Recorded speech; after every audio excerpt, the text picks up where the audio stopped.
আসসালামু আলাইকুম, back to my channel Rupchina কিচেনে আপনাদের সবাইকে স্বাগতম। আমার আজকের রেসিপি হচ্ছে পরোটা। খেতে যেমন সুস্বাদু হবে তেমনি পরোটায় অসংখ্য লেয়ার পড়বে। চলুন তাহলে রেসিপিটা দেখে নেওয়া যাক। পরোটা বানানোর জন্য প্রথমে নিয়ে নিচ্ছি 2 কাপ ময়দা। ময়দার পরিবর্তে আপনারা এখানে আটাও ব্যবহার করতে পারবেন। দিয়ে দিচ্ছি স্বাদ মতো লবণ, দিয়ে দিচ্ছি 1 চা চামচ চিনি, তারপর দিয়ে দিচ্ছি 2 টেবিল চামচ পরিমাণে সাদা তেল। এবার আমি সবগুলি উপকরণ খুব ভালোভাবে মিশিয়ে নেব। কিছুক্ষণ মাখানোর পর এভাবে হাত দিয়ে মুঠ করে যদি দলা পেকে যায় তাহলে বুঝতে হবে আপনার মাখানোটা হয়ে গিয়েছে। এবার অল্প অল্প পানি দিয়ে একটা ডো তৈরি করে নেব। পানিটা অবশ্যই হালকা কুসুম গরম পানি নিতে হবে। আমার ডোটা তৈরি করা হয়ে গিয়েছে। এখন আমি ঢাকনা দিয়ে ঢেকে 20 মিনিটের জন্য রেস্টে রেখে দেব। ফিরে এলাম 20 মিনিট পর। আমি ডোটাকে আবারও 5 মিনিট খুব ভালোভাবে মুদে নেব। মুদে নেওয়া হয়ে গিয়েছে।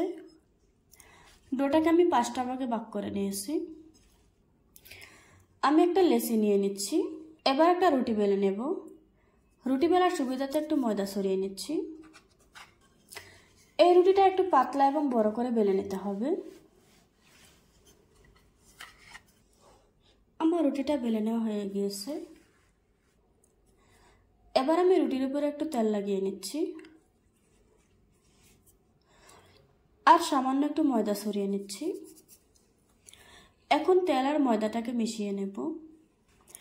এটা খুব ভালোভাবে মিশিয়ে না নিলে লেয়ারটা কিন্তু একটার সাথে আরেকটা লেগে যাবে, এটা খেয়াল রাখতে হবে। এবার এক পাশটা উল্টিয়ে দিলাম, তারপর একটু চেপে নিচ্ছি, তারপর আরেকটা পাশ উল্টিয়ে দিলাম আর এটাতে চেপে দিচ্ছি। এটা কিন্তু প্রতিবারই করতে হবে, তা না হলে ভিতরে বাতাস থেকে গেলে পরোটা বেলার সময় ফেটে ফেটে যাবে, তখন কিন্তু পরোটা দেখতে ভালো লাগবে না। এবার আমি পরোটা বেলে নেব।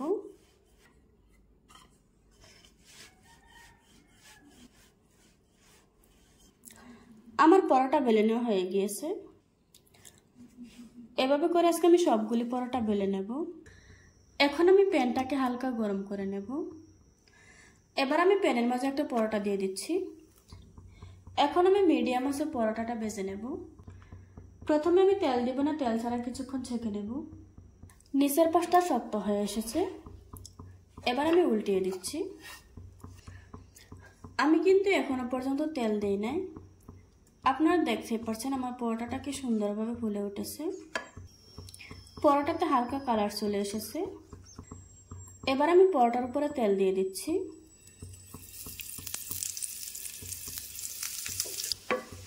এবার আমি এপাশ ওপাশ করে পরোটাটা ভেজে নেব। আপনারা দেখতেই পাচ্ছেন আমার পরোটাটা খুব সুন্দরভাবে ফুলে উঠেছে। আমার পরোটাটা ভেজে নেওয়া হয়ে গিয়েছে। এখন আমি একটা প্লেটে তুলে নিচ্ছি। এভাবে করে আজকে আমি সবগুলি পরোটা ভেজে নেব। দেখুন বন্ধুরা, আমার পরোটাগুলি বানানো হয়ে গিয়েছে।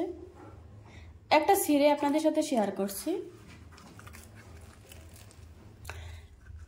দেখতেই পাচ্ছেন পরোটাতে কি সুন্দর লেয়ার পড়েছে। আশা করছি আজকের এই সহজ রেসিপিটা আপনাদের কাছে ভালো লাগবে।